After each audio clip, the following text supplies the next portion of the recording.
Bonjour et bienvenue dans Uppercut by Pastor D. Cette semaine, nous vous présentons plutôt 3 sessions de notre enseignement qui se passe à Assemblée de Dieu Château Place to Be à Gla, Cotonou, République du Bénin, Afrique de l'Ouest. Nous présentons donc 3 sessions découpées de cet enseignement sur les secrets de prospérité biblique. Donc c'est le live filmé au culte le dimanche qui va vous servir ce matin. Suivez plutôt et on revient juste après. En fait, l'argent ne vous fuit pas, c'est vous qui le maltraitez. Alors, deuxième secret, puisque le premier est passé déjà. Voici le deuxième secret. Focalise-toi sur la vision et non la provision. Je le répète, focalise-toi sur la vision et non la provision. Je suis sûr d'une chose, le Seigneur me l'a dit. Après ce message, les gens ne vont pas dormir cette nuit. Bon, si ce n'est pas le cas, on verra bien. Focalise-toi sur la vision et non la provision. Découvre pourquoi Dieu t'a appelé. Pourquoi il t'a créé. Choisis une carrière, une profession, non pas parce que on dit que cette carrière, cette profession amène beaucoup d'argent, mais parce que ça répond à ton identité et à ta mission sur terre, aux dons et aux appels que Dieu a relâchés sur ta vie. Ceci est très, très, très important. Je le répète, dans la vie, poursuis l'appel et la vision de ta vie. Ne poursuis pas la provision, l'argent, la possession. Lorsque tu vas poursuivre le plus important, le subsidiaire va venir.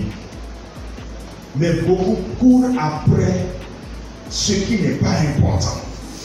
Heureusement qu'ici, vous avez déjà été guéri de comprendre que l'argent n'est pas un but, mais qu'il est un moyen. Il y a quelque chose de plus grand derrière l'argent. Il y a quelque chose de plus grand derrière les possessions. C'est pour ça que nous aimons l'argent. Mais l'argent n'est pas ce que nous poursuivons. C'est quelque chose de plus grand que nous poursuivons et nous sommes obligés de mobiliser l'argent ou nous attendons que Dieu nous aide à mobiliser l'argent. C'est pour cela que j'aimerais que tu fasses attention à ce que je vais dire maintenant.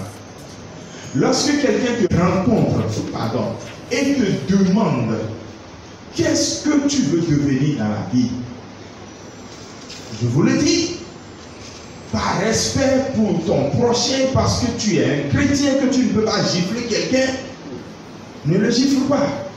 Mais regarde-le bien d'une manière, pour qu'il comprenne que ce qu'il vient de dire là n'a pas marché du tout avec toi. On ne devient pas une chose dans la vie. On devient une personne dans la vie. On ne devrait poser la question à personne, qu'est-ce que tu veux devenir dans la vie? On devrait plutôt poser quelle question?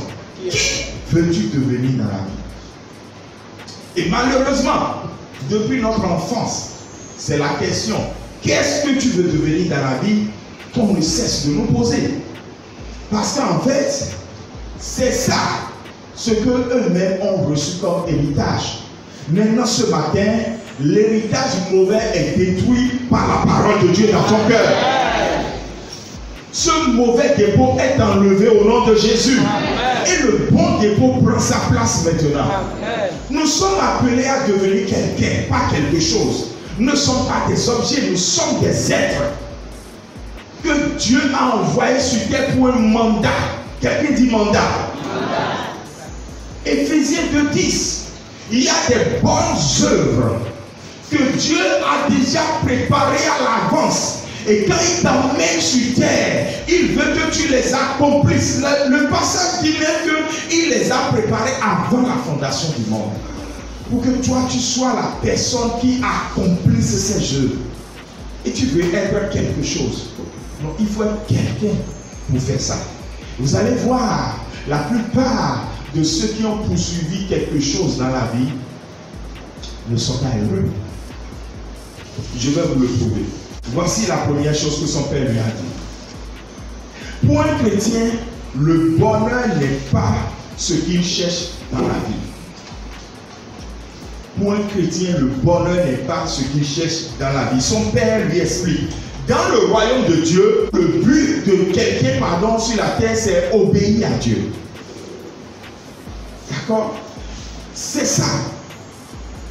Je viens au Père pour faire ta volonté. C'est mon verset principal dans ma vie.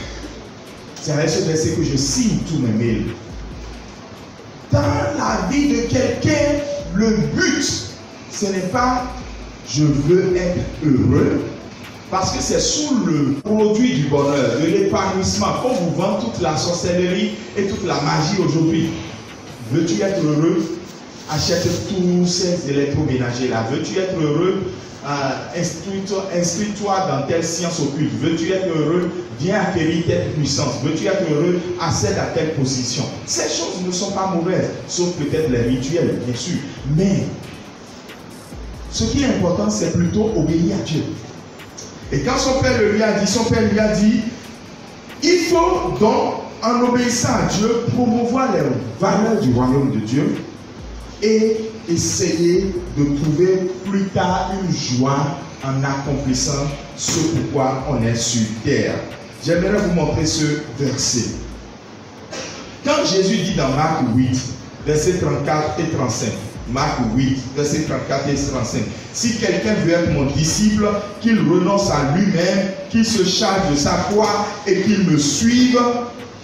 Quand il dit ça, c'est tellement que quand quelqu'un lit ça, il se dit, la vie des disciples de Jésus doit être bien triste. Hein? Mais moi, je vais vous montrer un disciple de Christ. Moi, et ma vie n'a rien de triste. Ça, je peux vous le garantir. Je suis l'un des hommes les plus heureux au monde. Et non pas parce que je me tiens debout les dimanches et que des gens m'écoutent, non. Je suis l'un des hommes les plus heureux du monde parce que je suis Jésus. En tout abandon, en toute soumission et en toute obéissance. Ce n'est pas facile, mais c'est ce que je veux. Parce que Jésus continue au verset 35 en disant, en effet, celui qui voudra sauver sa vie la perdra, et celui qui la perdra à cause de moi, la retrouvera. Alléluia. Donc ça veut dire quoi? On gagne à obéir à Dieu.